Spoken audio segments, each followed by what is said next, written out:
Mataji, good morning, brothers and sisters. Let's bow down to Shimataji, praise our mother Kundalini, and put bandhan.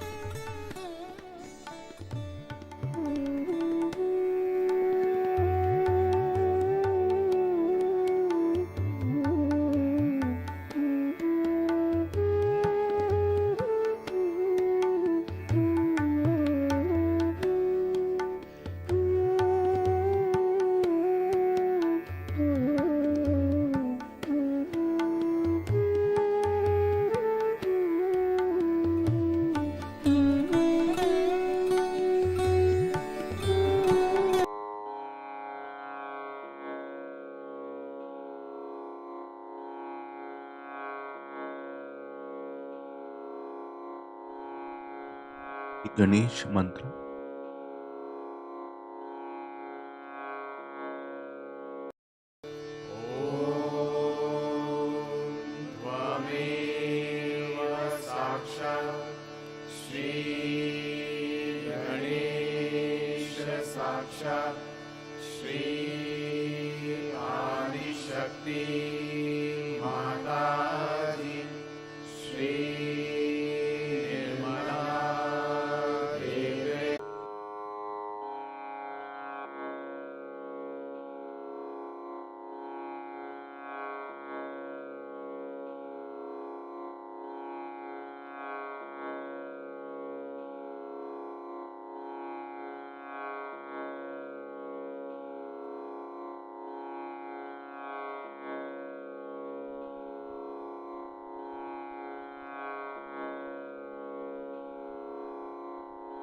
Let us bring our attention on our left heart.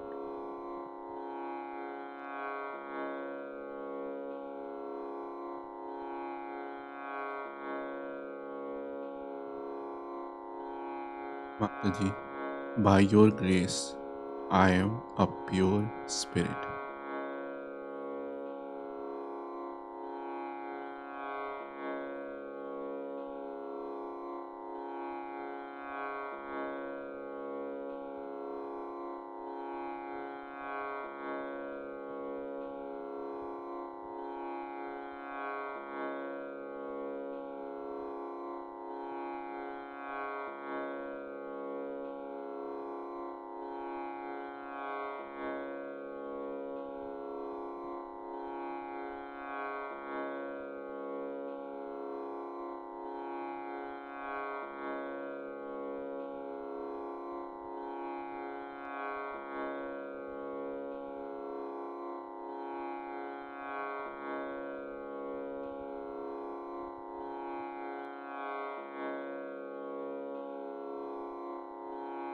Bring our attention on Sahasrara.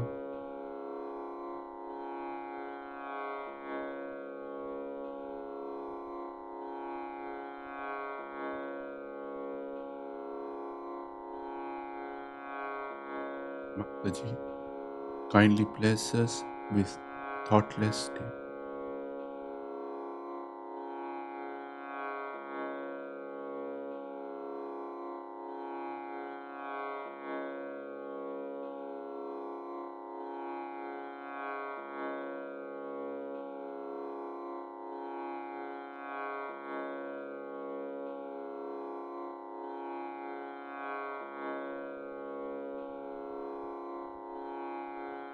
Let us listen to Shimataji's speech.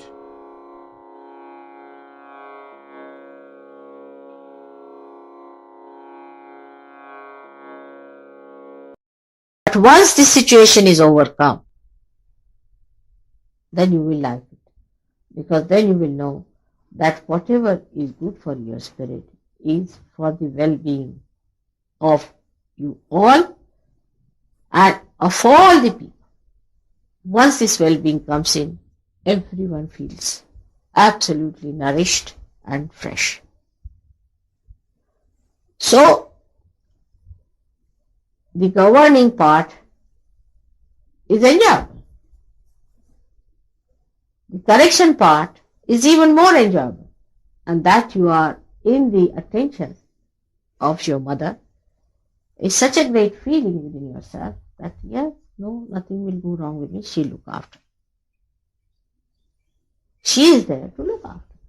But this integration part comes very late because of ego problems. You have built up egos because of wrong type of people administering. From your childhood, you might have had bad parents who never talked of God, of good things, of life. They themselves did not lead a life of sacrifice. Very self-indulgent parents can create a problem like that. They never gave you the right type of life, a proper value system which should have been there. They never educated how to enjoy righteousness, virtues in life. Possibly later on, the country in which you are born, the other people who surround you also might have done that. Also, your government, whichever you have known, must have done that. So when these things change, when you find that you have achieved that kind of integration within you, that whatever your body likes is too good for your spirit also. Like say for example, I don't like certain things myself.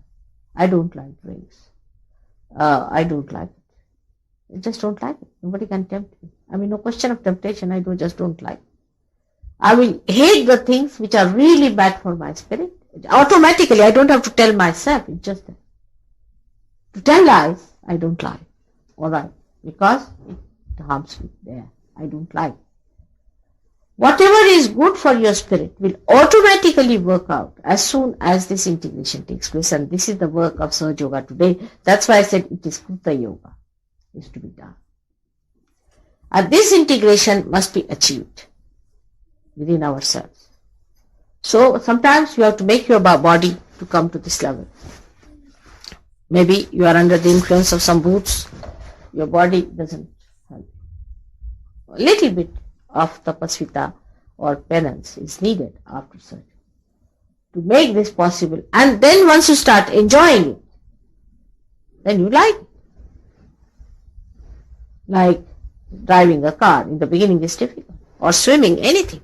When you try to do it, it's rather difficult in the beginning. If I say, you forget it now. Whatever you have done in the past, you forget it. Now get to the new things. You have to do it. So you have to put your mind to it with all your full zest. That alright, if my body is not helping me, alright, I'll try to improve my body because I'm not the body. If my mind is not helping me, I must improve my mind. If my intellect is standing in the way, I'll have to put my intellect right. Because after all, I have to be integrated. If I'm not integrated, I'm not going to enjoy anything. Nor am I going to do anything good to myself or to others. So why am I here? Why am I trying to destroy myself? But when you are disintegrated, you will be surprised your one action will destroy your second action, and second action will destroy third action when you are disintegrated. I'll give you an example. Supposing now I'm sitting here and somebody tells me that this will burn. This is my own mind. But the body wants to burn itself. It says, no, alright, don't listen to this, just burn itself. Now when I say this, it sounds upset. But say, the mind says, you should not take to alcohol. But still you will go to the pub. Then you are disintegrated. Gradually, once you start listening to your body too much, your mind leaves. It just leaves. In everything that you do, if you are integrated, you will be amazed that you will really become dynamic. Integration is nothing but your complete connection with your spirit. The spirit starts growing into it. In every walk of life, you will be amazed how dynamic you will become if you are integrated. Just the connection is to be absolutely achieved with your spirit. Whenever you think of something, is it good for my spirit? Some people have a habit of thinking that spiritual life is such that you hang by the shoestring somewhere in the air and there is no connection to the day-to-day life. So many people think like that. They see such a man should be a thin, miserable creature hanging onto some tree or something. And should be absolutely in a paranoid state or something, that who is frightened of the whole world, who cannot talk to anyone, who is so much exclusive that he becomes a recluse. These absurd ideas should be given up by Sir Yogi. You have to be very much there, absolutely there, between all of them. But something you should be rare, a different type, a unique personality. You have to be there with all these things that are going on. Now, people are frightened, Even of Sir Yogis, they are frightened of Sir Yogis. They see somebody negative, this thing, that. Take a fight with that person. Take a fight. How could you dare do this, such a thing? You are a Sir Yogi. Come up. What do you mean by this? You have to fight. As long as possible, you should try to salvage a person, talk to him in that manner.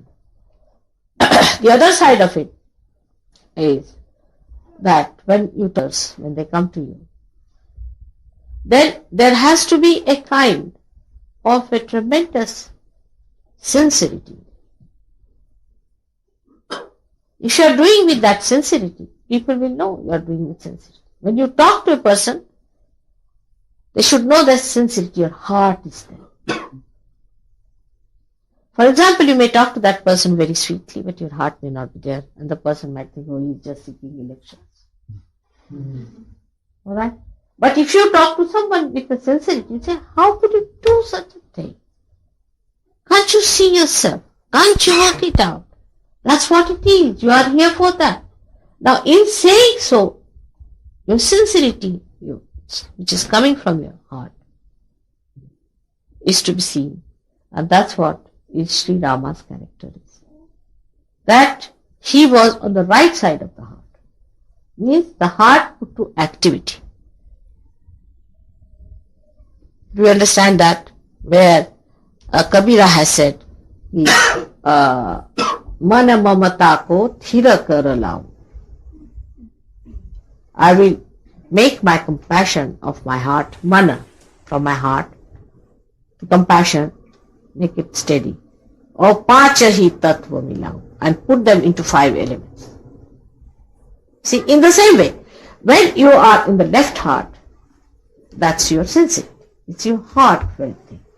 But the heartfelt thing, what's the use? You see, there are many Sir Yogis who really feel this world is horrible and something must be done, Sir Yoga must be brought in. But how many of you are really putting that to action? Absolutely into action. Without that, your Rama's Tattva cannot be improved. Rama's Tattva is only improved when you put all the things into action that exactly Sri Rama did. So in the ascent of man, when he came up to Rama's place, the advent of Rama was not in the center but on the right hand side. He moved aside. So much so that he forgot about his past. It's never mentioned that he is an incarnation. He never told his father, he never told his mother, he never told anybody that he was an incarnation. Of course, it was evident that he was. His brother knew about it. Now he had 2 brothers. Very interesting. I mean, he had other brothers also. But Bharat and another was Lakshmana. These were 2 brothers were with him. Now they show the 2 sides of a human being. One was Lakshmana, and he was that fiery type, you see. He couldn't bear anybody misbehaving towards Rama. He couldn't bear anybody talking in a very mundane type to Sri Rama. And he used to get so angry with all these people that he would just come out like a big thunderbolt on anybody who tried to say anything about Sri Rama. Even Parshurama, who was there, a contemporary incarnation of Sri Rama himself was Parshurama. It's a very interesting story about that. But he could not bear Parshurama in any way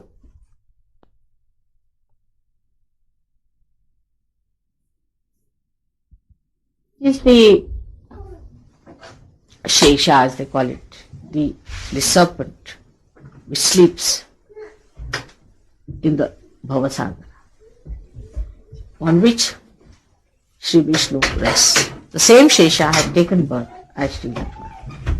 Now for a Western mind, you see, to them snakes are sort of, if you talk about snakes, for them only they know the Adam and Eve snake, that's all, they don't understand anything. And they can't understand why people worship snakes. You see, snakes are like cobra and all that, they are like the kings, you see, they are the kings of the underground. And Shesha is the one who supports the whole universe. So this Shesha is worshipped, as the cobras are worshipped in many villages in India, even today. You see, because they don't trouble anyone. Because they are like deities, are worshipped in India. And they don't sometimes they do, but mostly they do not bite a good religious man. There's a story of Sainath, where a what do you call it, snake charmer was given a lot of money just to kill Sri Sainath.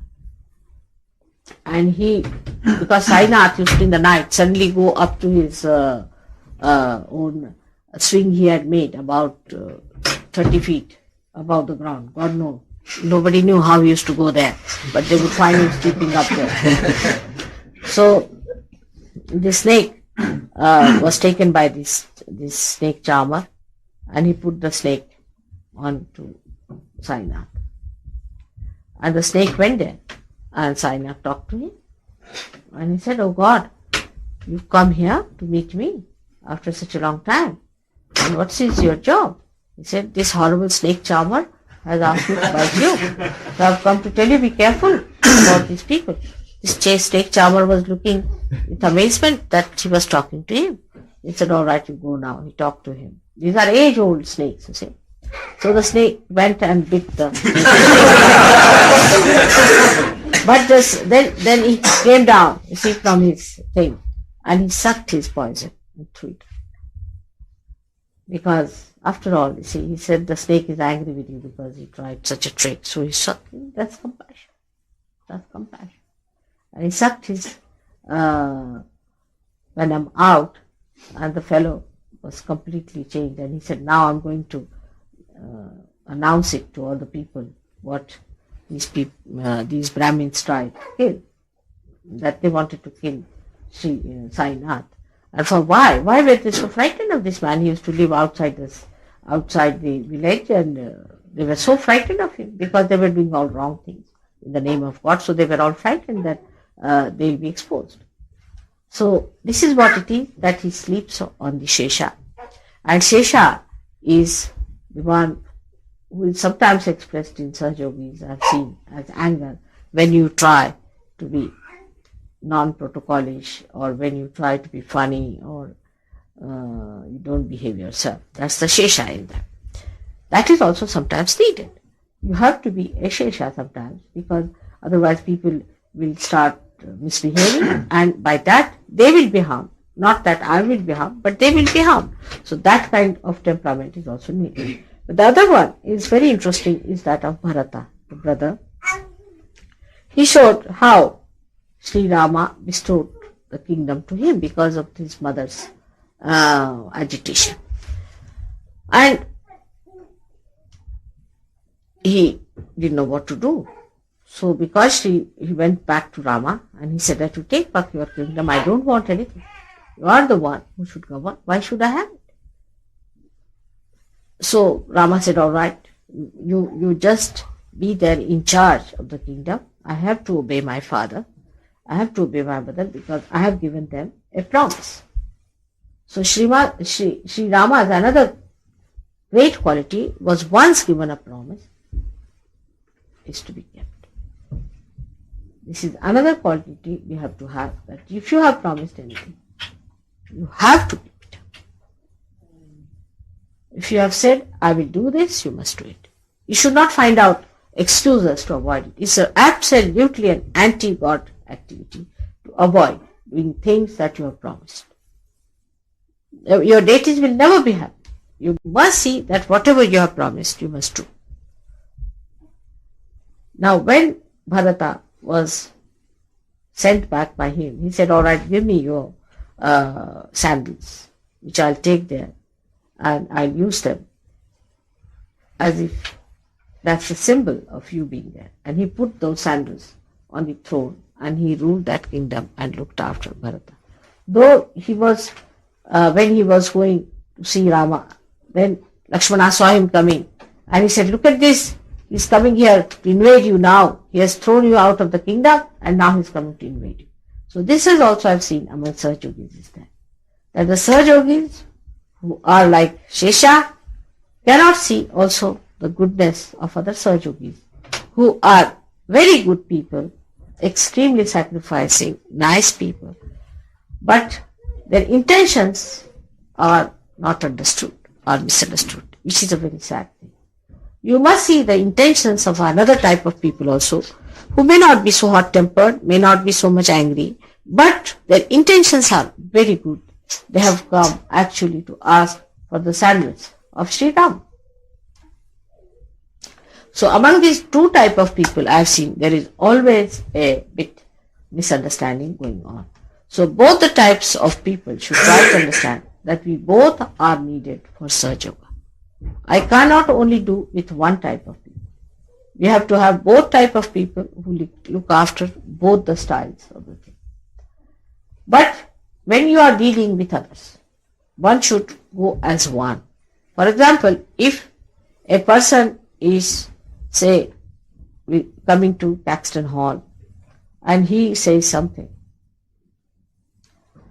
then you should weigh it whether he's a new one or an old one. If he is a new one, then you must show all gentleness, kindness, all kinds of exterior things which will please him. The reason is he's not a realized soul. He doesn't see your subtle thing. What he sees is what you are outside. How you are dressed, how you talk to them, how you behave towards them. All these things they see first. They don't see what you have got inside. They can't see your heart. They can't feel your vibrations. So you have to be very kind to them. You have to be very sweet to them. I received a letter from someone saying that the Sahaja Yogis have been very, very rude to me and have been angry. Like the other day, somebody came who was sitting at the back. They are trying to salvage the, the people who are lost by the cults or whatever it is. They were sitting at the back and when I said, come forward, and he didn't come, so you said, you get out. You should not say, let me say. That time you should keep quiet. Nobody should say, get out, if you are not going. Because, you see, the thing is, if you say, we don't care for people who are not humble, then they are going to be lost in any case. Let us give them a fair chance. Let us give them a fair chance to come into Sahaja Yoga, first by your behavior. Now, some people have a habit of sort of talking to them a bit too much. They should not talk. That's one thing I feel, that while giving vibrations and all that, at the most you should ask, are you feeling any cool breeze? With one thing I feel, that while giving vibrations and all that, at the most you should ask, are you feeling any cool breeze? With very humble way. And this is another quality of Sri Rama, is a sankoch. There's no word in English language, because you have formality, which is a very insipid word to describe sankoch. Because there is no integration between your heart and formality. But if you can think of a formality of the heart, then what do you call that? What will you call in English language? The formality of the heart. Sincerity. Huh? Sincerity. No, sincerity is different. It's an action. Sincerity is an abstract thing. But formality from the heart. You see, how to say such a thing? Honestly, man. Honestly. Huh? Honestly, man. What is it? Honestly. What is it? Honestly. No, not honesty. These are all abstract words. In action. You see, say, so for example, now I'm sitting, now they bring me a cup, alright? It's a broken cup, for example. You go to somebody's house, it's a little broken. So, if an Indian is there, I don't know about Western side, he'll eat, he'll drink it out. He will not say anything, it's broken already. But maybe somebody might say, it's a broken cup. It's broken. Or say, you go to somebody's house, see, and you don't like a color scheme or something. So, for an Indian person, it would be not proper to immediately say like that. For an Indian. It's the formality of the heart. You see, not to say something in such a way that you touch the wrong side of the person is Sankocha. Now, to such an extent, Sri Rama had. That there's a good story. I think I said it before also, but again I'll repeat it too. Which is described in the another Ramayana written by Tulsidasa. Though Tulsidasa was not a realized soul, but some points he has brought out very well. He says that Sri Rama was putting the arrows into the against the heads of Ravana, and he had 10 heads, and he had a boon that every head that falls off, another head will come up. He had a boon like that. So his brother says, what are you doing? You know that he cannot die by killing him, by putting the arrows across his head. You have to put it in his heart, otherwise he will not die. So the Sankocha comes in him, and he said, see, in his heart he has got my wife because he loves her, and she's sitting in his heart. How can I hit him in the heart? She'll be hurt. See the delicacy of his understanding. So he said, then by hitting his head, is he going to be killed? He said, you see, attention, once it is going towards his head, his attention will be withdrawn from his heart. And once the attention is withdrawn, my wife will not be there anymore, then I'll hit him and I'll kill him. So see this Sankocha. You see, then you will understand that how we are rude and arrogant. You see, this kind of arrogance and rudeness comes to us because we have no Sankocha. We should not say everything to everyone. We need not. Should we say everything? Say, for example, in your puja, maybe you are doing something which should not be done. I know it's wrong. Unless until absolutely wrong, I will not tell. I said gradually tell that. Because otherwise, you become like this. She tensed up. You must see Linda's face if I tell her anything. She goes into. So, you see, that Sankocha, that understanding comes if you love someone and understand. Now you have to love all the seekers of the world. They have done wrong, they have done all kinds of ego trips, they have done all kinds of mistakes, but your mother loves them and you have to love them. If they are to be corrected, I'll do that. You just don't do that way that they feel hurt. Put a Sankocha. While talking to each other, educate yourself. Train yourself to say things which are sweet and nice, which will make another person feel that this person is a properly brought up person in Sahaja Yoga tradition. So we have a Sahaja Yoga tradition also, in which when we speak to each other, we have that Sankocha within us of Sri Rama. And if you do not have that Sankocha, you get the right heart. And that right heart is a very dangerous thing in a country like England where the climate is so bad, because it gives you a horrible thing called asthma. I'm not frightening you, but it's true. You get asthma if your right heart is gone. Not necessarily that asthma all comes from only right heart, can also come from center heart. But you get right heart, you definitely get asthma. So, the attitude, you see, like your father. I've heard people talking to father also in such a funny way. You can't talk to your father like that. They talk to me also very rudely. I mean, I've seen people, Sahaja Yogis, shockingly sometimes. on a very mundane level, or you can say on a very unprotocolish way, you get into right heart. So this Sankoch, one has to learn the Maryada, means the boundaries of your relationships. You see, we love each other doesn't mean that we go on aggressing others' privacies. To what extent you love each other doesn't mean that you go in such a way that you try to transgress all the beauties and all the privacies of another person. See, somebody walks into the bedroom directly. It's not the way surgery goes. I may not tell, but you must knock if you have to. And knock at a time when you need it. All the time to knock or to hang on to someone all the time is not wrong.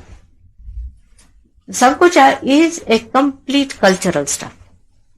So we have a cultural tradition which we have to learn from Sri.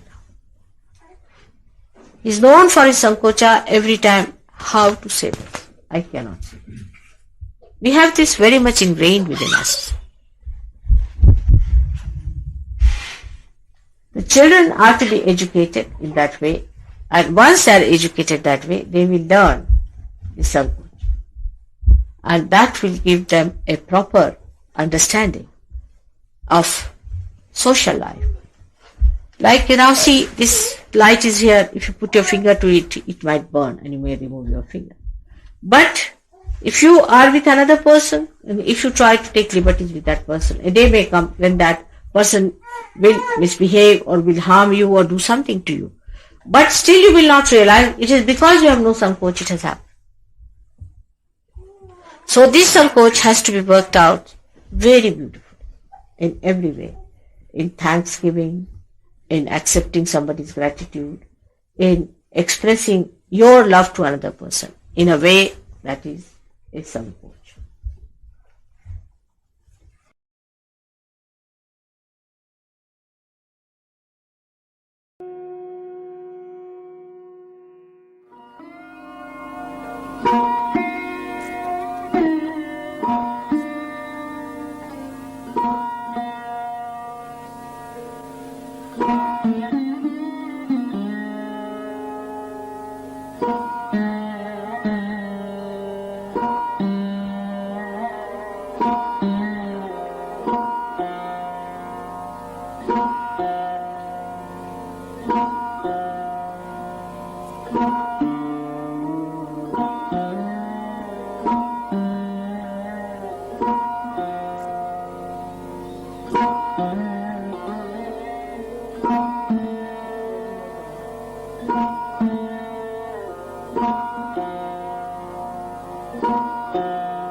त्वमेव साक्षात् श्री महालक्ष्मी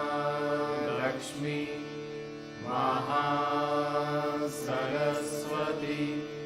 महाकाली त्रिगुणात्मिका कुण्डलिनी साक्षात् श्री आदिशक्ति माताजी श्री निर्मला देव्यै नमो नमः। ॐ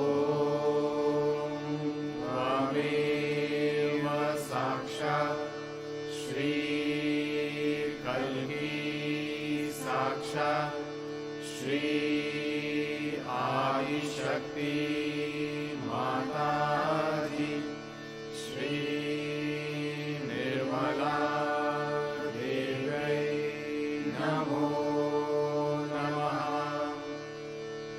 ॐ त्वमेव साक्षात् श्री कल्की साक्षात् श्री सहस्रार स्वामिनी मोक्षप्रदायिनी माताजी श्री निर्मला देव्यै नमो नमः।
Wish Mataji,